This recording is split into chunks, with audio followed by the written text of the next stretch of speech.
Hi friends, it's your pal Scott Garibay, and today we are going to talk about American politics, and we're specifically going to talk about the quiet, strong underriver of American conservatives. The red states, the Republicans, the flyover states, terrible name. Just say, I'm not saying they're flyover states. I'm saying that this is the group that the liberals talk about. There's never been a Republican who said flyover state. Liberals use that term, right? But we're talking about those people, that group of people, right? And the reason why is right now America is in an economic crisis, and that economic crisis has been triggered by the 2025 James Gunn Superman film. So there was a lot riding on this film. There were real stakes on this film. It really mattered. So basically, what this film needed to do was $2 or $3 billion. If this film had done $2 billion, everybody would have been like, "Oh, hey, everybody can relax. Superhero fatigue is not a thing. DC, has righted the train, and and all these incredible American assets: Batman, Superman, Wonder Woman, Green Lantern, Flash." These are worth way more than American steel was ever worth, right? Like, these things, like, the value on these superheroes is so high to America, you cannot overestimate it, right? Honestly, I think we get more goodwill from the DC superheroes than we do probably than all the aid that America gives internationally, without a doubt, right? Like, there's no two ways about it, right? Because one, half the aid never gets it there. And then even when it seems to get there, nobody says thank you. It seems like they do nothing but complain. But they consume our entertainment, but the rest of the world consumes our entertainment like constantly. Yeah, like it's at a rate that is astonishing, right? And just to put it in perspective, the American movie industry outperforms the entire world combined, and probably by 10x, right? Like it's astonishing how strong our entertainment is. But Grace Randolph was talking, and so she was talking about this. But James Gunn's Superman did not make $2 billion. It did not break the record and make $3 billion, and it had every ability to do it. Superman is a $3 billion character, no two ways about it. And you're like, well, Scott, it's after COVID, you can't do that anymore. Nope, you're absolutely wrong there. The Spider-Man No Way Home made $1.9 billion in the middle of the plague years. In 2021, in the middle of all that, it made $1.9 billion. That's astonishing, which means that probably would have shattered the $3 billion mark if it had been outside of the plague years, right? Pretty incredible. By the way, $3 billion, if anybody makes it to $3 billion, that's it. That's the holy grail. Nobody's ever done that. 2.9 is the highest the movie's ever made. It was made by Avengers Endgame. All right. So here's the kicker, right? So Grace is talking about James Gunn's, the 2025 James Gunn Superman movie. It won't even make $1 billion. It made $400 million in week 2, okay? By week 2.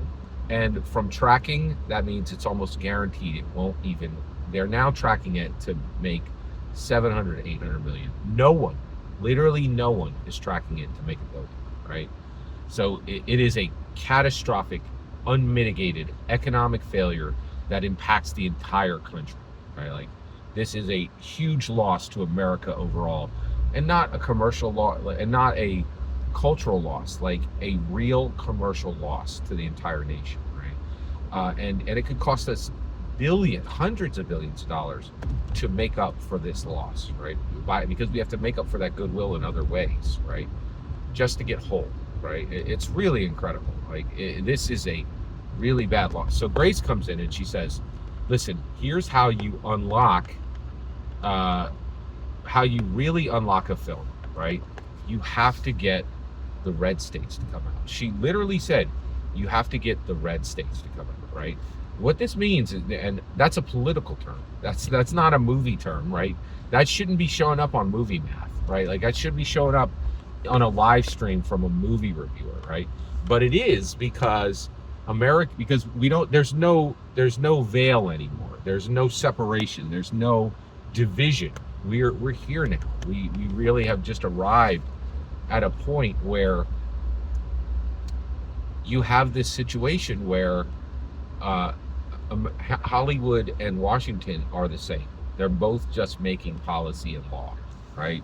And there isn't any. They're not even hiding it anymore. And Washington's woken up to this and said, no, no, no, no. If you're gonna get on our virtual battlefield, you're gonna get some virtual wounded, right? And I think Stephen Colbert is the first of those numbers, right? Like that is a virtual wounded on the virtual battlefield of law and policy, right? That is extremely political, right?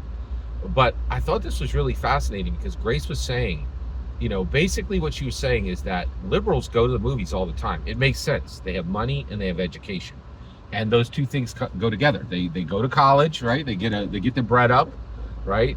And they're intellectual, right? And they go all the time, right? And so their numbers are baked in, right? You don't need to, their numbers are baked in.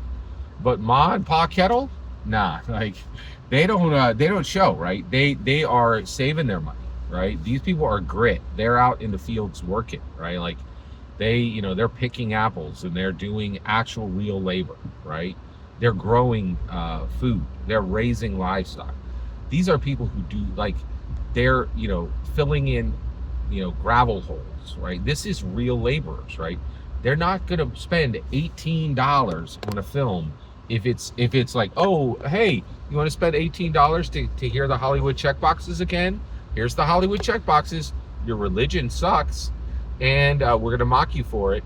And all your sacred people are corrupt, and we're going to shame you for not recycling. Remember how we told you to sort all your plastics and put one in a bin and another in a bin?